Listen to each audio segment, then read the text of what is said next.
Well, hello out there. I appreciate you listening and tuning in to the Bandwich Tapes. My name is Brad Williams, and this is the first episode.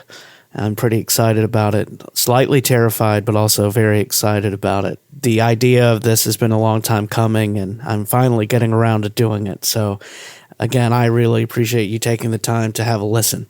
The way this is all going to work is that I'm going to spend some time interviewing and having some conversation with some of my dearest friends who happen to be my musical heroes. And we're just going to sit and talk about their journey in life, how it all started for them as a human and then as a musician.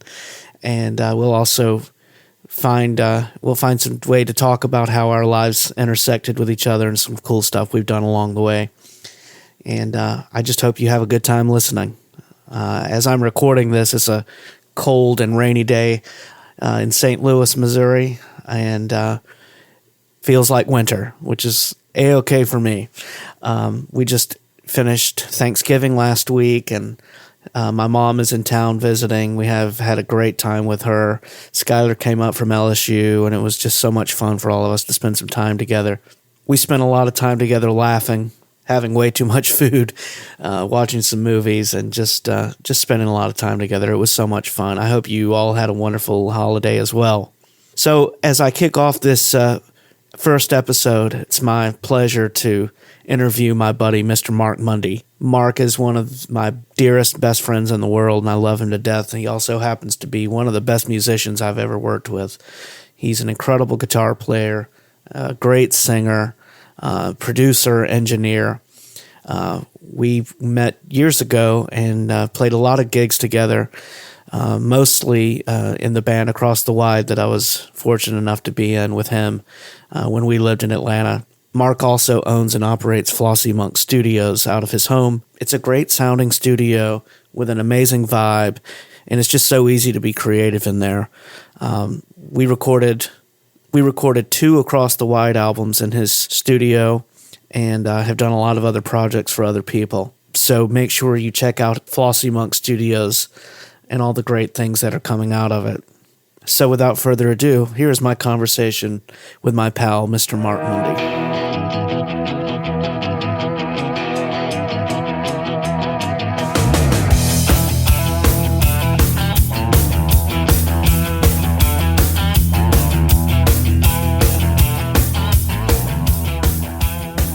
Well, hello, Mark Mundy.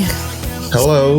How are you? This is awesome. Looking forward to having some time talking about you and music and all that fun stuff, about all the crazy gigs we've played together over the years. So we've done a few. So yeah, I was just wanting to kind of find out where all this started for you. Were you born in Georgia? Yeah, I was born. I still live in the town I was born in, Cumming, Georgia. I still have a lot of family around here, dating all the way back to, of course, a lot of them are gone now, but, back to the 1800s that I know of. We all came from right around here. Yeah. Yeah. I'm similar story. My family's from down the road in Alpharetta. That's where most of my mom's family's from. And so, yeah, I understand. Yeah. I like having everybody close by for the most part. I think when I was younger, I wanted to sow some wild oats and move away and do different things. But, this is what I know. This is where my family is. So it's home. Yeah, absolutely. Sure. Yeah, that's it. Well, so you have a brother, Matt. I do. Is Matt older or younger than you? He's older than me by just over a couple of years. Okay. And y'all are, as far as I'm concerned, y'all are like music royalty in Cumming, Georgia, you and your brother and your mom. And, tell everybody who your mom is and what all she's done. Well, my mother is Frances Mooney now. Of course, she's remarried. And she started playing music probably when she was, maybe a teenager around. She was born. It's probably in the mid to late 60s. She started playing guitar and then eventually picked up bass and has been playing bluegrass ever since. Had several different iterations of bands and still plays with some of the people she started with. And my brother and I have been in her band for a while and are different times throughout the years, playing bluegrass and doing festivals and stuff like that. And she's gotten, I think she probably would have done more with it if she was just a single person out in the world, or whatever. But she was definitely a present mother. She avoided a lot of travel to raise me and my brother and have more of a stable family life, which we certainly appreciate. But she did gain some traction and has done a lot of projects, including the Daughters of Bluegrass, which has won some international bluegrass music awards. Then her mom and her dad, my grandma and grandpa on her side, they both played music, and that's sort of where the music came from. Was my grandmother's father, my great grandfather, was a fiddle player and fiddle maker. He repaired instruments for a lot of people in this area back, like I said, dating back to the turn of the century. So. Last century. Yeah, that's right. Yeah, that's about as far back as I know that it goes. As he was, kind of a just a local musician and luthier for other musicians. Yeah, I'm sure that your situation was a lot like mine, in that, growing up, every time people got together, there was music. People sat around and played music, and not until I was around other families, I didn't know that wasn't just what everybody did. Yeah. But that's what our families did. I know that's what yours did, Everybody would have a meal, would hang out, and then guitars would come out and everybody would sit around and play and sing songs together until we didn't do charades. No. We didn't do charades or scavenger hunts. We played music. I'm convinced that those games are built for families that don't know how to play music. It must be. Oh, that's great. And then your brother plays. I think I knew about. I think I had heard about Matt years ago before I knew I had ever met you, because Matt, he's had quite a good career as a musician. Yeah, definitely. He started playing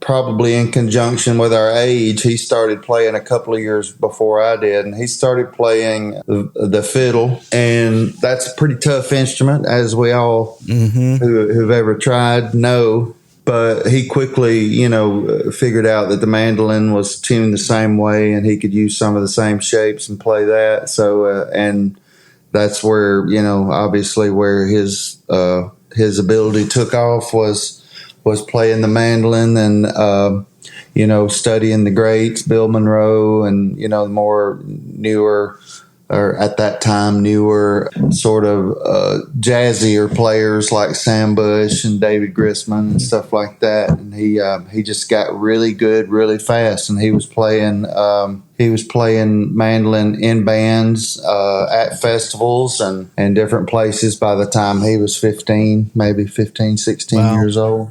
And then in the 90s,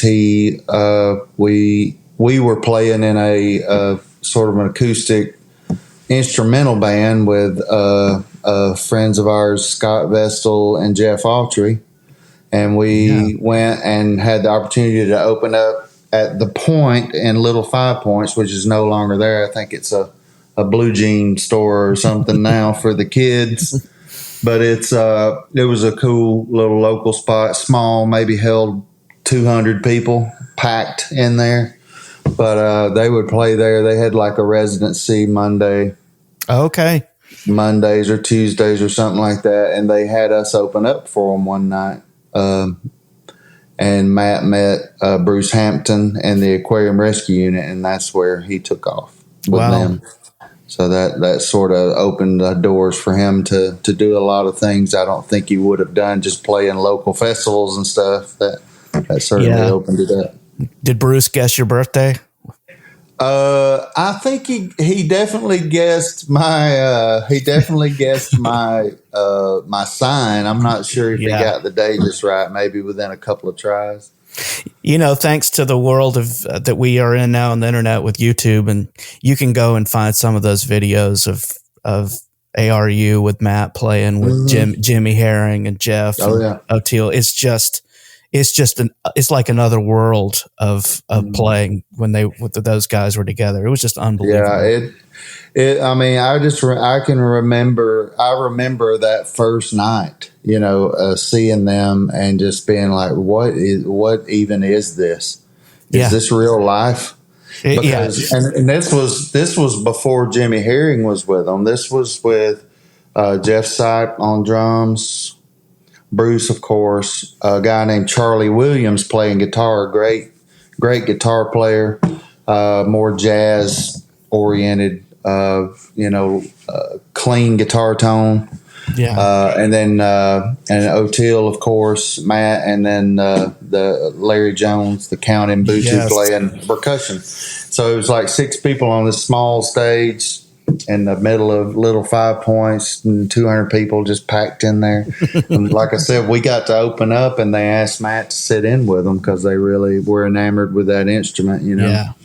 And so he did, and he was playing with them full time within a couple of months. That's crazy. I think the first time I ever heard of Matt's name was reading the liner notes on the first Tales from the Acoustic Planet album. That Bela Fleck record. Yeah, and that's a door that, certainly got open because we also, I'm not sure, it's been think about it, that was like 1991. So I know. It's been a while.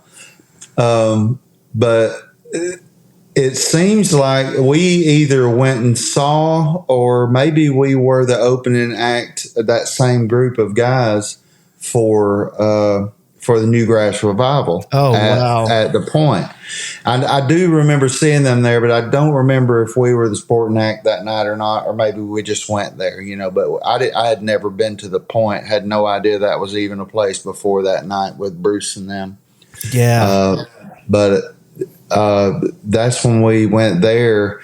So it's kind of funny, like both of those things, and then they both came to pass in Matt's life as far as getting to play with Bela as well. I would be remiss if I didn't ask you to share the story of you guys going to see Chris Thile and you guys going backstage and meeting Chris. That's just such a cool story. Yeah, we went to Smith's Old Bar, another local music bar there in Atlanta, and went with my wife Terry, her sister Tina, and my brother Matt. And we went down there, and this is many years later, just a few years ago, and we went to see Chris Thile and Michael Daves. They had like a duo album. It was an amazing show. 1 microphone and 2 monsters standing around it, just wearing it out. Anyway, so my wife had a few glasses of wine and was feeling adventurous, and she slipped a note to the guy who was sort of guarding the backstage. She slipped a note to him that just simply said, Matt Mundy was here and would like to meet you. And my brother had nothing to do with it. I didn't know she had done it.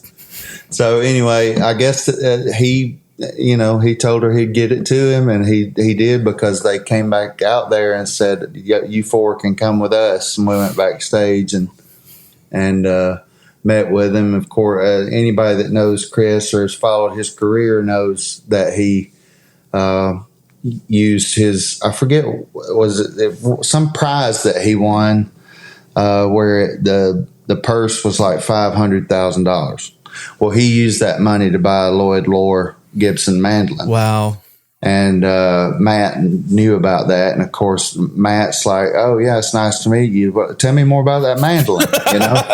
So they got to talking about it, and he just picked it up and handed it to Matt and let Matt hit a few chords on it, and it was just it was real cool to see the influence that Matt had on him as a younger player. You know, Sure. of course, you know, he's pretty much the top of the mandolin heap these days, and he basically told Matt that his work on Bela's Tales from the Acoustic Planet album sort of changed his outlook on what was possible on the mandolin. You know, as you know, just going from, you know, coming from a traditional background. Yeah. Playing.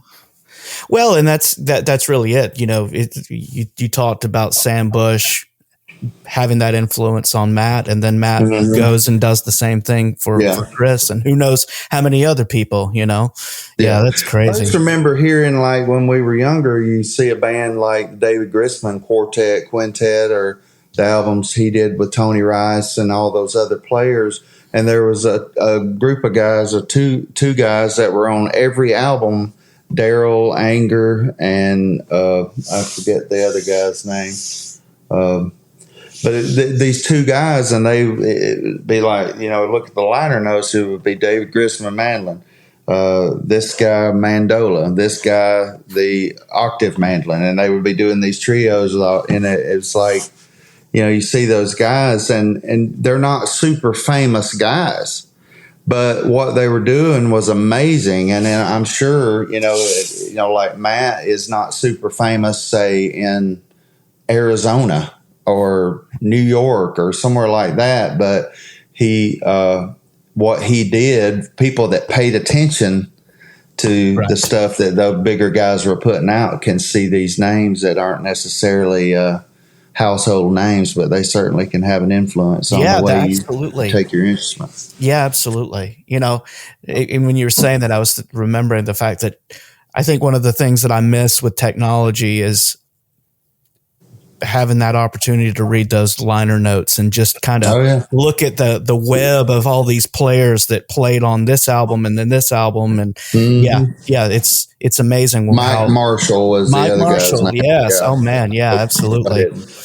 Great player. I'm sure he'll hear this and just his feelings hurt. Apologies to him. So name the episode that apologies to Mike Marshall. You got it. Golden Eagle winner, Mike Marshall. Yeah. So let's go back. So how old were you when you started playing? I mean, it sort of just happened naturally. It was always around, but I would say somewhere between 5 and 8, I started just picking up an instrument here and there and just kind of messing around with it. And I was left-handed for the most part, but there were no left-handed instruments. So, you know, I struggled with that for a while, but, you know, Mom always had musicians over to the house. You know, she always had a band, even though they may not be traveling the country or, you know, working full time. She always had a band. And even to this day, you know, like weekly practices are a common thing with her, even if I think her banjo player drives 2 hours to come here and rehearse. Wow. On Wednesday night. Wow. So it's, you know, just finding people like that who really love and enjoy making music enough to, you know, put some effort into it. But she, you know, there were always people around, you know, like if you caught them in the right mood, of course, you know, you were just a little shit running around, you know, maybe, you know, annoying them for the most part. But, you know, every once in a while you catch them in a good mood and they show you a chord or teach you a little something. And that's how it started with me. But I would say around maybe 1979 or early 80. Yeah. Is when I started getting my own instruments. So maybe around 8 or 9 years old. Was it always at that point? Were you kind of, it was bluegrass, flat picking? Was that kind of the direction you were? I mean, going at that point? My mom definitely had. She loved country music. I mean, just some off the top of my head. I remember Gatlin Brothers albums. I remember Earl Thomas Conley albums. I remember the Urban Cowboy soundtrack and things like that. But yeah, it was, as far as the music that I had the opportunity to learn how to play from other people, it was bluegrass. Yeah. Later on, when I was able to learn things on my own and use, as people say, learn by ear, than whatever records were available or things that I could hear on the radio and capture on a cassette tape or something. Yeah, I can imagine the equal parts Tony Rice and Eddie Van Halen at some point in your life. I mean, that would probably be where I would like to hear my. I'd like for people to say, you know what he sounds like. Yeah, I don't know that they do, but that would be something I would want to hear for sure.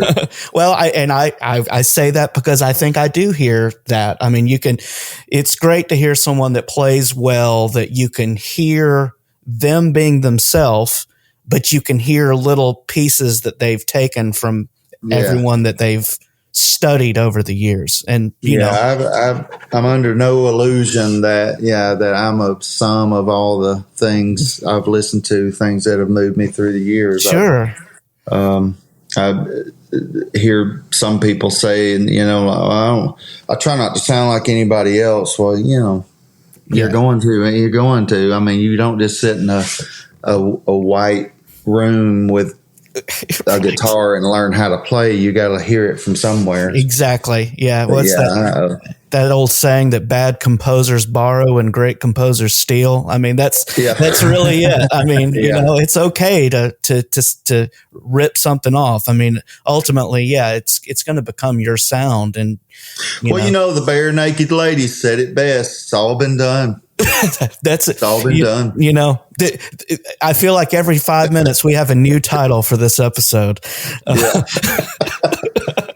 Oh, that's great. So you went where'd you go to elementary school in Forsyth County? I went, my mother, we moved a few times. I started elementary school at Sawney, which I live maybe a mile and a quarter from right now. The Sawney Elementary School, which is at the foot of Sawney Mountain, which we call a mountain here in Cumming. And then I spent a year or two at Canton Elementary. Yep. Also, that was third, actually. My third grade, I went to Cumming Elementary. Okay. So, I like to think of all these school changes as just new opportunities. That's really what it is. I'm still, as you know, I've still got the same friends I had in high school, and a lot of those are from different schools that I went to. Yeah, so luckily back then when I went to high school here, all the middle schools and elementary schools and every school in Forsyth County came together at one high school. So everybody that I had met, around here through the years, they all came back together there. So, and I know at some point we'll talk about your work over many years with Jody, but I wanted to talk through high school and then maybe talk a little bit after you were in high school. What were you playing? Were you playing a lot in bands at that point? Did you start doing stuff? Well, in high school, I couldn't tell you about that without mentioning Jody, because we met in junior high school, and I would say that's the first. I had another friend, Shannon. Are you familiar with Bobby Carmichael? I think that name sounds familiar. Yeah, Bobby's a songwriter. He spent most of his adult years in Nashville as a part of probably a few different troops of writers, and then commuted back and forth from here to there. His son Shannon and I knew each other well because Bobby and my mother were friends, musician friends, and Shannon and I, we learned some Boston intros, some Leonard Skinner intros, and things like that, because we both, had an interest in playing guitar, and that's what you did. You learned some Leonard Skinner, and then so that was my first that was my first experiences outside of bluegrass and acoustic guitar, was learning that kind of stuff. And then when my mom married my stepdad, Ron, I moved from this side of town to the north side of town and went to North Forsyth Junior High School. And that's where I met Jody. Okay. And we figured out pretty quickly that we were both musicians with musician parents. And we would get together, him playing keyboard, me playing guitar. And it was just little things like that. I don't think I ever made any money playing music until, like maybe 17, 18 years old, somewhere in there. Okay. So after high school, you went in the Army. Mm-hmm. Right? Yes. Well, happy Veterans Day, by the way. Thank you. Thank you. I don't really feel like a hero, but I guess I am. Well, you are to me. Yeah. So just sort of tying it all together, in high school, joining the Army was after Matt was still playing with Bruce Hampton when I joined the Army. That was in 1990. And so 1988, 89, I was already playing out in some bars. Even as a young man, if you worked there, you could be younger. And so, it was kind of cool coming to school Monday morning with an extra $100, Sure. Especially if it was pizza day. Yeah. I joined the Army. I wouldn't say out of any other reason than I really didn't feel like I was living up to my potential around here. Music hadn't really, even though I loved playing guitar and I certainly never wanted to stop doing that, I didn't look at it as a possible career at that time. And I had a couple of buddies that were in the Army, and this is during Desert Storm, George Bush Sr., and during, just to give you an idea of when that was. And so I felt like, I could join the Army. I would have a job. I feel like I was doing something, as opposed to just sitting around. And, I didn't stay in long. I think I stayed in 3 years of a 4-year commitment. It opened my eyes a bit to, I didn't want to do that the rest of my life. Sure. No, so, and I had a guitar when I was in Louisiana at my permanent duty station. I had a guitar with me and an amp in the room, and I would play for all the buddies and stuff. And even the first sergeant was a really tall, commanding, personality, funny. He was a black man. He really reminded me of Morgan Freeman in the way he talked. He was from Georgia, so we had that in common. But he was all military. Like we weren't friends. Yeah. But he did. He knew that I could play, and he even came by and requested some songs, and we got to talking. And one day he just told me, he's like, this sounds like what you want to be doing with your life. He's like, you have an amazing opportunity right now because the war's over.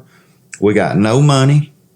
They're taking all the training away. He said, you can be out of here in 2 weeks if you want to be. And I really felt like that was the right thing to do. I didn't feel like I was making any, I wasn't really helping out there much, and I didn't want to do that the rest of my life. And there was a lot of people that did, and some of those guys, especially with Facebook, I've come in touch with lately. Really? And they're retired, with full benefits and everything at 50 years old. So, but that was the end of that. That was around 93, I think. Okay.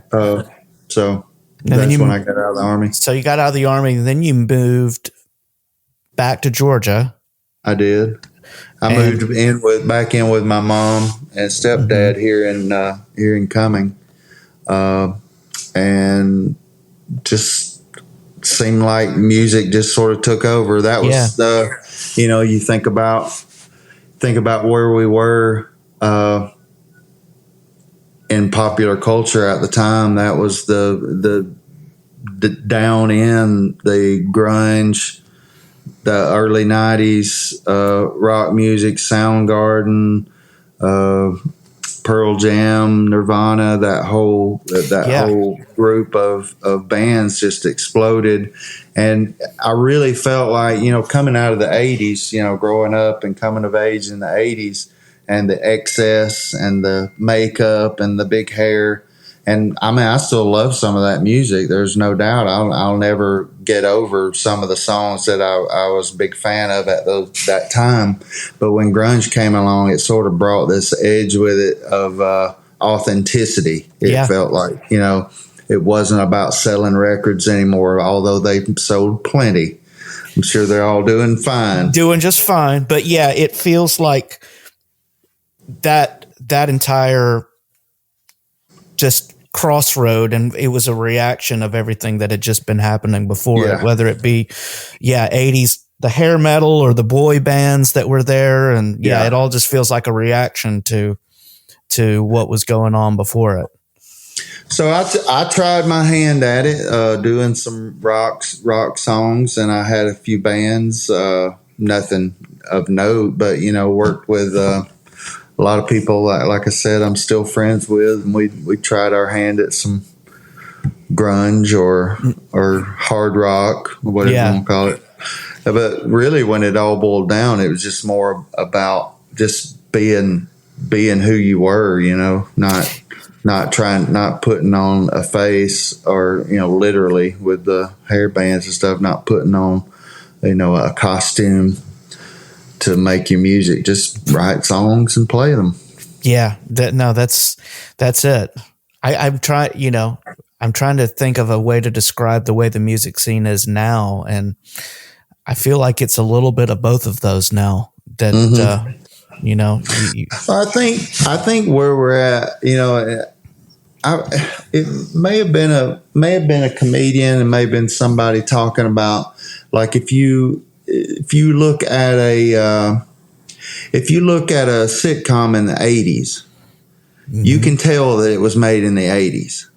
If you look at a sitcom from the 50s or 60s, or if you look at as long as it wasn't a period piece, you can sort of tell by the hairstyles, by the way they dress, when it is. But if you look at something from the last 10 years, it could have been made yesterday or 10 years ago or 15 years. It's like everybody is just being yourself and doing what you want with your art or whatever, is that it's more popular than ever just to be who you are. And it's okay.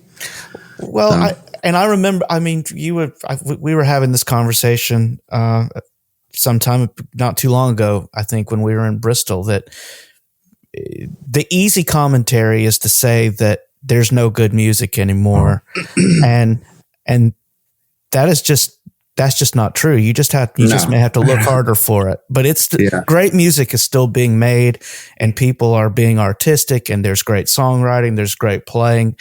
I would say that the production now is, with people like Dave Cobb, production is as good as it's ever been. You just have to seek it out. You just have to look for it. Quit expecting them to hand it to you. You turn on, and I think just like with a home telephone or other antiquated things like that, I think popular radio is going that way too. Most of the people that I know that listen to AM, FM radio anymore are listening to talk radio channels. Right. Or, if they're lucky enough to have a public station nearby that they can listen to get their news, or even some classical music, or, something like we have here, the Georgia State Album 88. Album 88. You got the opportunity to hear some stuff that you've never heard before. But otherwise, if you're listening to popular radio, you're not going to get real country.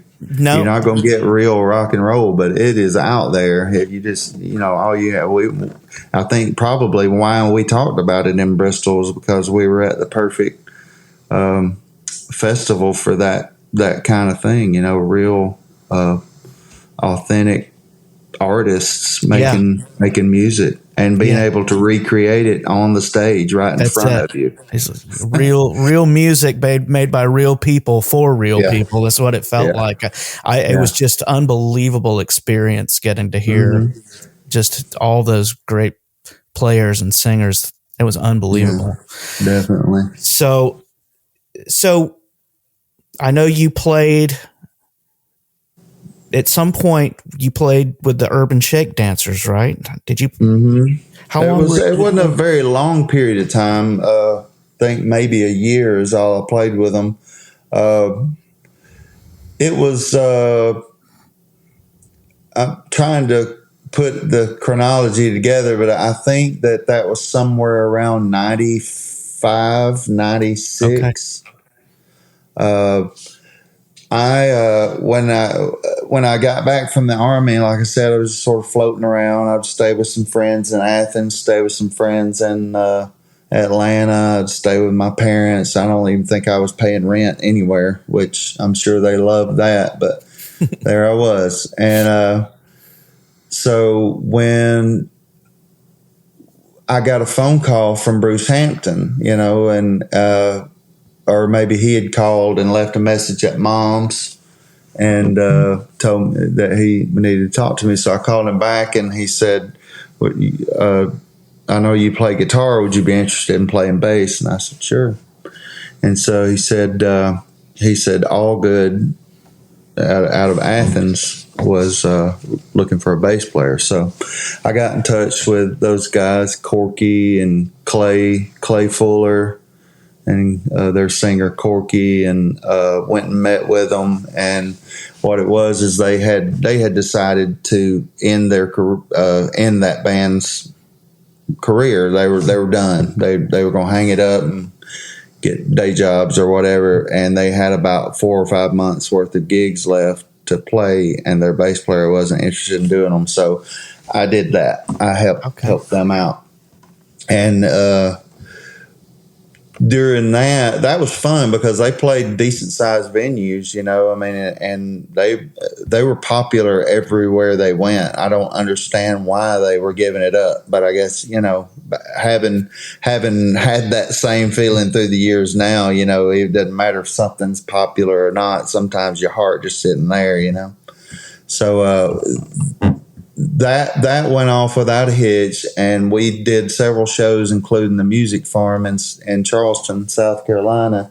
And there, our opener, both times we played there, was the Urban Shake Dancers. Wow! So I kind of got to know those guys a little bit in passing through that. And when that one of those nights, maybe in Charleston, I'm pretty sure one of those nights, the guys in All Good said, we got a surprise. We're going to let Mark play guitar. So I got up and I played a couple of songs with them on guitar, and Clay played bass.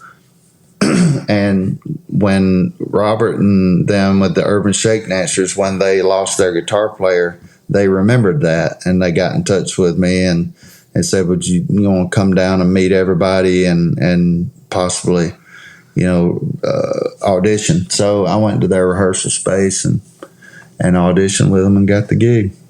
Oh, that's crazy. So, and we did that, allowed me the opportunity I did my first 2 times tours of Colorado. Oh, cool. Which was amazing. And I think that's probably the highlight of playing in that band, was doing those 2 tours out there. Sure, absolutely. That's crazy. And our great mutual friend Brooks Smith, it had to have been around the time he was playing with the Grapes. It had to have been. Yeah. Now, I didn't know him. I think my focus was always on their band leader, Ted. Yep, absolutely. Because he had this huge pedal board. I had never seen anything like it. I think it even had a nickname, the Mothership. And it feels like, in my memory, of course, it may be like the first time you see the state capitol or something. It's just this huge thing, but in my memory, it was like 100 pedals. It's just crazy. It just surrounded him. But yeah, I didn't have an opportunity to meet many of those guys. I wish I had known Brooks back then. Yeah, I didn't know Brooks back then, and I just can't even imagine what Brooks was like back then. I bet he was just a younger version of that. Yeah, that with more energy. I don't know if that's possible.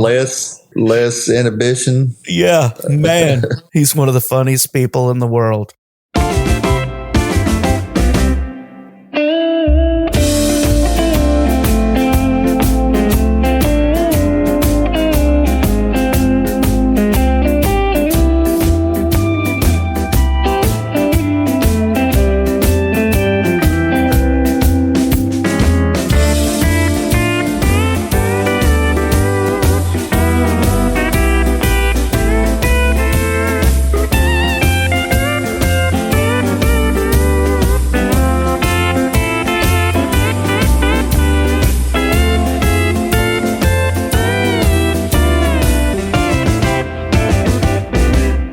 So let's talk about you play music with Jody.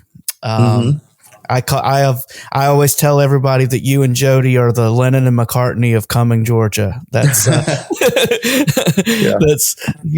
what you guys you are to me. I know you guys are that to a lot of people. Just great songwriting, great execution of it.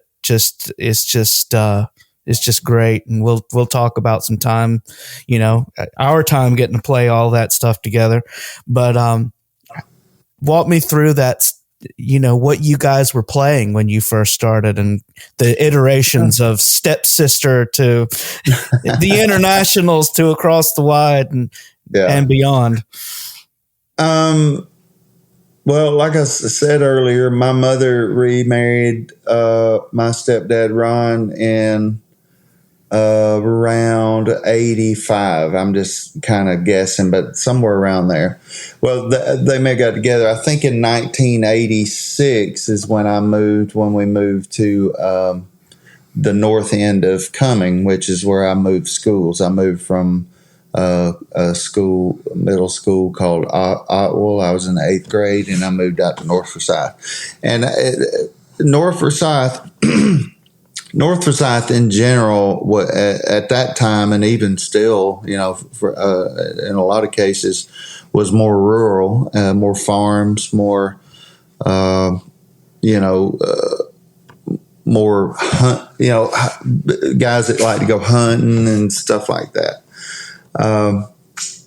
I was not that at all. I was, I had a mullet. I was working real hard on my mullet. And I had earrings, and I moved out there, and it was, rat turd in a sugar bowl. I think is what my grandfather told me it was like. Anyway, so I was very lucky to have been alive at the same time and still alive with a fellow named Wayne Minshew, because when I first got there, in the offices, talking to the counselor and the principal and meeting everybody up there, when I was leaving there to go to my first cut, because I moved there in the middle of the year. It wasn't like the first day of school, everybody's there, everybody's nervous. It was just me, Right. So I went to the office, and they got on the intercom and called Wayne Minshew to the office. So he came in there, and they had him take me to my classes that day, like sort of be an ambassador for me for that school. And he carried my books, and so he and I were quickly. I mean, you've met Wayne. Oh, very easy to get along with. Easy to get along with. One of the nicest people I've ever met in my life. Yeah. And he was already and had already been friends with Jody since they were little kids. They met very young. And so the first day I met Jody, I met another good friend, musician, Mark Millwood. and many other people that I still remember, and thanks to still living here, I see every once in a while. Yeah. But I met Jody, and it wasn't long before, when you first hanging out, like we were just kids. The music wasn't the first thing we brought up. It was more, what's on TV or anything. And then once we started talking about music, it seemed like it was pretty quick that we both learned our parents were involved in music. His dad and my mom were both working musicians.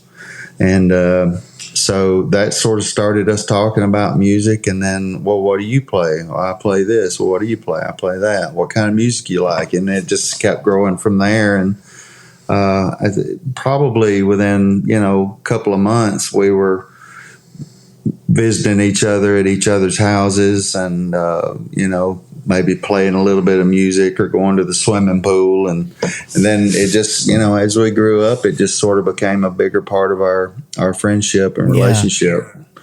It didn't start out that way. We were just kids, being kids, getting to know each other. But, it just sort of kept coming up. And by the time we were in, a few years later, when we were getting ready to graduate high school, we were playing local bar and restaurants, for $400 or $500 a night. Wow, us two and a couple other musicians. Isn't that great? Now, all these years later, that's still what these places pay their bands. How great! Exactly. That's awesome. Well, so you guys was Stepsister for the first band? If you want to call it a band, it was Stepdaughter, and no, Stepdaughter. that was That's right. One, Stepdaughter. that was one of the 1,000.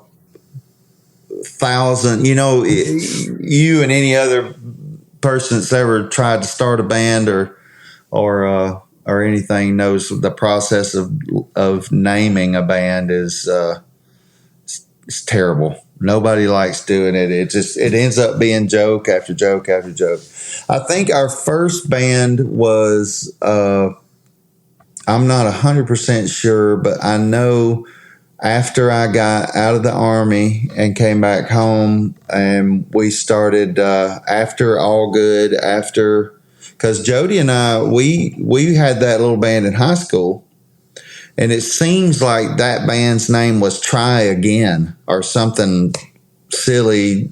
Probably, like I say, you get a list of 10,000 possibilities, and you're just like, I'm tired of doing this. Let's just use that one. And that's what we did with that. But we did that for a while, and then we went our separate ways. And I joined the Army. I got out of the Army. I played with All Good. I played with the Urban Shake Dancers. And then Jody and I got back together, and we started playing music with some other friends of ours. A drummer I met in All Good. He had hooked up with a bass player and another guitar player out of Athens, and they were playing as a trio. And then me and Jody slipped in with them and started playing more, adding to the songs that they had written. Then that bass player quit. My good buddy, Jody's good buddy, Mark Millwood, joined as a bass player. And then we had a band called The Fred Reese, and we released an album. And it's more, this was when Mark Millwood was working in school at Georgia State for music. So we got to use the Georgia State's state-of-the-art ADAT machines and Yamaha consoles and all this stuff. Yes. At the time, that was the tip of the spear there. But sure. So and during all that, Jody and I, of course, lifelong friends. We just kept getting together and writing our own stuff too, and that's sort of where a band called the Hooplas was born out of that. And then the Hooplas turned into Stepdaughter, and then that turned into the Internationals, and then from the Internationals to Across the Wide. Got it. So was country music going through all of these? Or when in the Hooplas, I'll use that as an example because that's when we really embraced the idea of being a band that would go and play a mixture of covers and originals and play at bars and restaurants. You couldn't just go into, a bar and a restaurant and play for 3 hours and do all original music. So we had to, we took on some covers, and we were doing a lot of rock stuff when we were a little younger. But even doing an Ozzy song or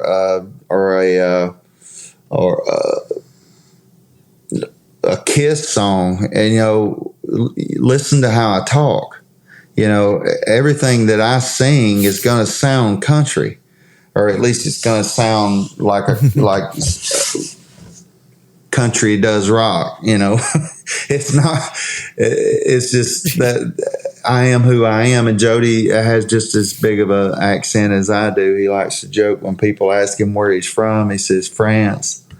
But yeah, he's got as much of a southern accent and draw as I do.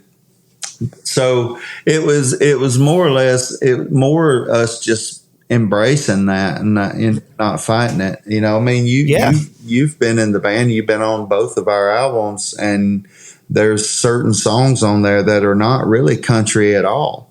But for the most part, it's just about writing what you feel and what you feel comfortable writing, and that's the way those songs manifested with country. Yeah, no, that's it. Yeah, there's some of the, you can really hear all the different influences, all the different things that you guys have picked up along the way in those songs. You'll hear Buck Owens in it, or you'll hear Graham Parsons, or you'll hear the Rolling Stones in it, or you'll hear that West Coast production of the Wrecking Crew, that kind of thing. You hear that in those songs, and that's what's it's just been so amazing to witness it, is just to hear what you guys have collectively brought in your writing. It's pretty fantastic. So I really like it. Well, we can't talk about this story without bringing up our buddy Darren Shirley, right? Because without Darren Shirley, I'm going to say that we would still be sitting here having this conversation, because we would have met somewhere along the way. But thankful to my uncle Darren, your friend Darren, that he joined us together, who we lost almost a year ago. Wow. He left us. Yeah, it's hard to believe. I think you hear so many people in being a musician and being lucky enough to be the ones on the stage. I say that with a grain of salt. Sometimes you'd rather be somewhere else. It's just according to where the gig is or what you're doing and what's going on in your life. But being lucky enough to be up there, you get a lot of people who think they're like, I know somebody that plays guitar, or my cousin's a singer. Yeah. How many times? How many times have you heard that? I know how many times I've heard something about the way Darren said it, that it didn't come across as him bragging about himself. He really was genuinely bragging that that he felt proud that you were as good as you were, and he wanted you to know it, but he wasn't going to push it on you. He wasn't going to say, no, you've got to hear this. You got to do it. Watch this, do this. Most people are like, check this out. I think me and you, talked about that night in the parking lot, which we can bring up. But, you get that so many times. Yeah. People want to push something in your face, but he was so, had such humility about, wanting me to hear you, but, not wanting to come across as that guy that you see so often in a bar, Yeah, that's it. Well, and he was the same way with me, and he's like, listen, yeah, we did, because y'all worked together, right? An irrigation supply house. Yeah, and he's like, listen, this guy I work with, he can play. He can play. I understand exactly what you're saying, because Darren wouldn't say that to me unless he believed it. And he would reserve moments like that for when it really mattered. And I think he just knew something. And, so I think the first time we met, I was playing with another band, and you were there that night and sat in with us. And I don't even know that I knew it was you until, I knew Jeremy well enough, Jeremy, Southern accent. I knew him well enough, and he knew me well enough that he invited me up to play, and where I think I grabbed his acoustic guitar, and where I ended up standing was right next to you, and, him not being, knowing classic country, as well as somebody else, he turned the floor over to you and said, well, why don't you sing something and y'all can, play that. And then you sang Working Man Blues. That's the first song we ever played. Working Man Blues. Yeah. And I was standing by you, played, and I just remember thinking, I think Darren said he played with Jeremy some. I guess that was that him? I think that was him. And it was just like, it wasn't like, oh, okay, I'm going up here and I'm going to be playing next to Brad Williams, who is Darren's nephew, and I did not put any of that together. Right. It just, I was there you were, and I was like, yeah, that's who that is. That's it. Well, and then I don't even know if you remember this, but I think it was one Sunday afternoon. Lisa and I were out, and we were going to stop by and just have a drink and have a little time with the two of us. And we stopped by Good Old Days, and you and Jody had just finished, and we talked on your way out, and Lisa and I sat down. I was like, I played with him a few weeks ago, and I'd really like to play with him. It wasn't long after that. I think we got together at my mom and stepdad's little music store we had. Me and you and Jody got together and did a few songs. I remember those songs too. Yeah. I think Mama Tried. We did Mama Tried, didn't we? Together. I think we did another Merle Haggard song. I think we did Makeup and Faded Blue Jeans that day. Yeah, I think we did. Yeah.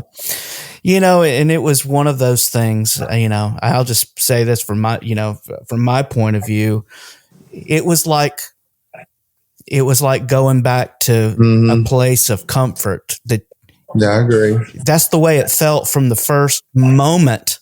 I mean, it was like, what? And I know we've said this before. It made having you sing that high part. Because, I would do that too. I would sing the high part, and I know the notes I'm supposed to sing, but my voice isn't up there. It doesn't hit those notes comfortably. So to have you there and me be able to sing that lower part, it was just like, yeah, where has this been? This is great.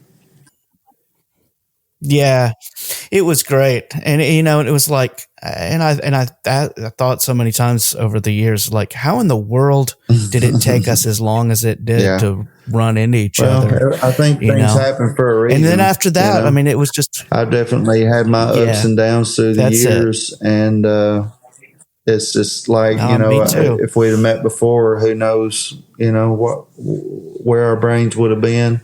Could have been a disaster. Yeah, no, I get it. May still be. It could have been. That's it. Look, the day's still young, man. Who knows? So we played a lot of gigs with a bunch of different people. It's been fun. It's been a lot of fun. I've learned. I would say I've improved a lot as a musician ever since I've gotten to work with you. And I've also learned, not to just, talking about just what we've done together, but I've learned through playing with you that something that I didn't have before, I don't feel like I had before. I know I'm good. I mean, I'm not to sound conceited about it, but I know I'm pretty good. You know, I've been playing most of my life, but the confidence has just never really been there for me as far as like feeling like I can do anything. But you know, very quickly you invited me to play with different bands that you were with, and I would work myself to death trying to learn these songs or whatever. But really, more than that, just kind of know the song and then get up there and do it. Just don't worry about it. Just have fun and do it. You're just playing music. Just have fun with it. Don't, you know. That's it. Golly.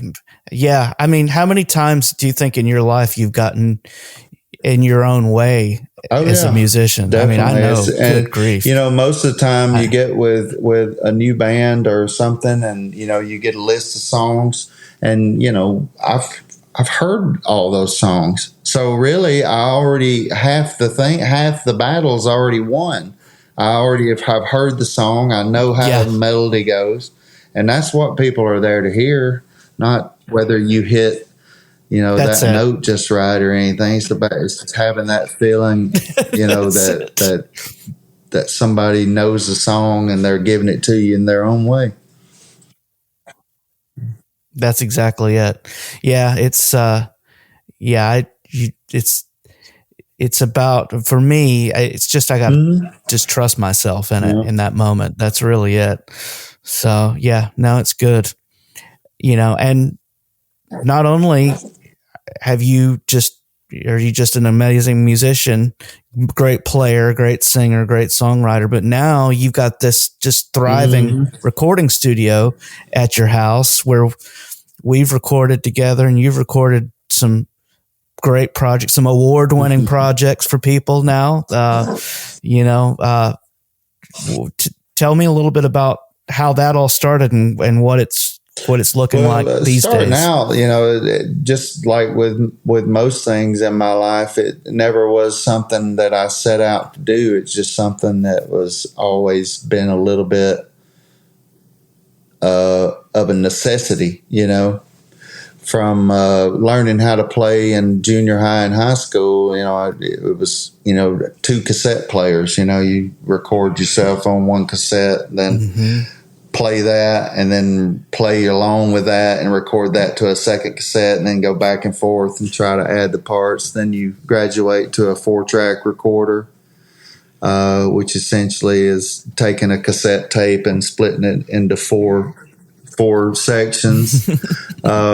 Then I think Jody, sometime around 11th or 12th grade, his dad was going to get involved in doing some voiceover work.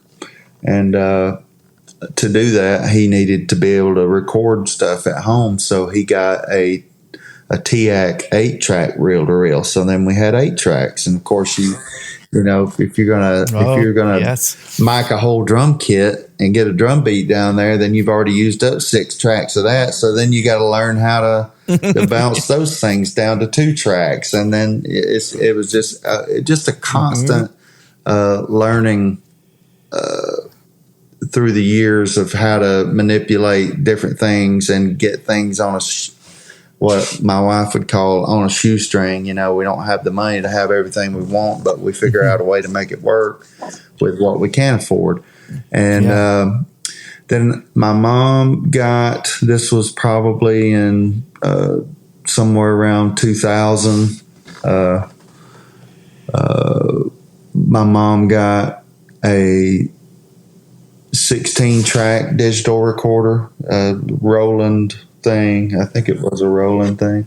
I learned how to use that, and then you know, just fast forward a couple more years, I started getting into doing the digital recording. I worked with Johnny Sandlin in the 90s.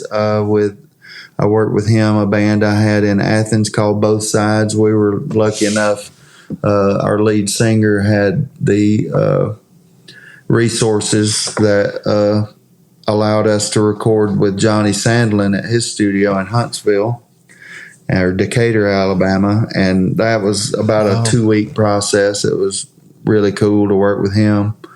If people don't know who that is, he was the engineer and producer for Live at the Fillmore East with the Allman Brothers, and did a lot of Greg Allman solo stuff. Certainly a lot of accolades, a lot of gold and platinum records hanging around his studio. Yeah, just those little projects with those unknown artists, right? He was dealing with ADAT, which he had 3 ADAT machines, which was 24 tracks. So we did that, and I even he had the big mixing console, and he had he picked me to help him do our final mixes, like timing when to turn the guitar up and how much to turn it up and back down and things like that. So he's on one side, I'm on the other of the console, and we're working the console to do these final mixes. That was definitely an eye opener, and I'm glad I had that experience. Of course, I don't use that technology here with modern technology, but it was cool to at least have the opportunity to do that once, But got into Pro Tools and stuff around 2014. I think my first project that went out was called the Wiseman Brothers. It was a 4-piece bluegrass band. Then I did my mom's one of her albums called Heartache Hanging Round. And then I did our album, the one, and that I did all 3 of those albums at a different house with no studio, just a couple of bedrooms and my rig, and we cut everything as live as we could, and then did overdubs and sort of cut my teeth on those 3 records. And then when we moved out of that house, we had a windfall of cash from selling the house, and we used a good portion of that to build my studio in the basement. Yeah. It's you get some great sounds, some great tones in that studio, and it's just a good vibe in there. I think that plays a big part in it, and it allows everybody to just be in the room and be creative with each other. That was definitely really the goal. Cool if I could change one thing about it, it would be to have more room to make that happen. So if you had a 6-piece band with a 3-piece horn section that they could do the same thing, that'd be the one thing that I would upgrade if I could. But yeah, as far as a 4 or 5-piece band, there's plenty of room, plenty of. It's nice and quiet down there, and like I say, we're far enough away from the hustle and bustle that it's a good, quiet environment. Yeah. How would you say being an engineer and a producer has changed the way you play as a live guitar player? Do you approach it differently the more you've done that? I don't think that I notice that I'm doing anything in particular, but I do know that when I'm working with bands, especially younger bands or artists, they'll come in with pretty much a finished idea in their head of what they want this song to be, but they're playing every part with their hands. They're playing the bass, they're playing the rhythm, they're playing the lead lines, they're doing everything on a piano or on a guitar or whatever. And having the studio and doing the albums that I've done, especially growing up in bluegrass where this is more present than any other music in the world, if you ask me, is that everybody plays a part.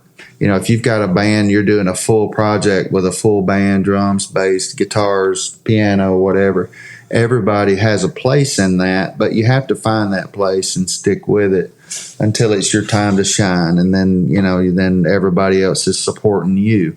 So that's something I feel like I've learned and I do better at or hopefully I'm doing better at is knowing when and when not to stand out, like find my part. Everybody's a part of, in bluegrass, everybody plays the rhythm. Everybody is the rhythm. You got the bass and the mandolin doing the bass drum and the snare drum.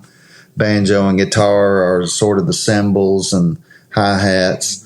And if you get that thing going just right, it's as good as any drum beat out there. You know, Absolutely.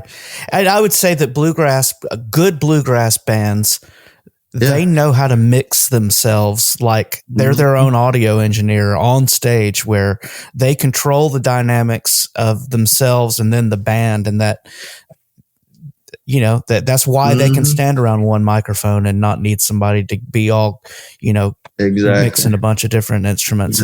It's incredible. Yeah, no, that's great. Well, good, Mark. Well, listen, I thank you. We've talked for a long time. I could probably sit here for 2 more hours and just listen to you talk about all the cool stuff you've done. But for the folks that will listen to this, how can people go check out what you're doing and your studio? What's the you have a website for the studio? I don't. I have a Facebook page for the studio, just at Flossy Monk Studio, and of course our band Across the Wide. What I would like to do, and I haven't done yet, is to figure out some way where I can have a good playlist. Well, it's pretty easy to do that. I'll make a playlist on Spotify with all the bands that I've had the fortune to work with here, and that way, you know, people are interested to hear, you know, the difference that I make as an engineer or producer. Maybe that'll stand out there. But no, I don't have a website for that. Absolutely. Of course, the band does, but unfortunately, I'm in charge of that. So it's I've been busy. Okay. Yeah, you got a lot going on, man. You know, fighting crime and recording records, and it's a lot. Well, Mark, buddy, I love you. I appreciate your time today, and all right, we'll do this girls again for me. All right, see you. All right, buddy. Well, thanks for listening to the first episode of the Bandwich Tapes. I'll be back soon with another episode. In the meantime, tell your friends about it, and I hope to see you soon.